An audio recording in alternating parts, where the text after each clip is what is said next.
যাহার চিত্ত শাস্ত্রাদি উপদেশজাত জ্ঞান গানে পরিতৃপ্ত, যিনি চিত্তজয়ী নির্বিকার, যাহার কাছে স্বর্ণ ও লস্য সমান, সেই যোগী যোগারূঢ়।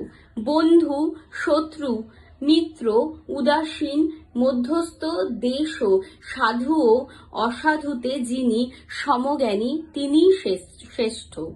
যোগারূঢ় ব্যক্তি সব সময় একাকী নির্জনে থাকিয়া শরীর ও মনের সংযম করিয়া স্পৃহা ও পরিগ্রহ ত্যাগ করিয়া চিত্তকে সমহিত করিবেন। পবিত্র স্থানে স্থিরভাবে আসন করিবে। এই আসন যেন অতি উচ্চ অথবা অতি নিম্ন না হয়।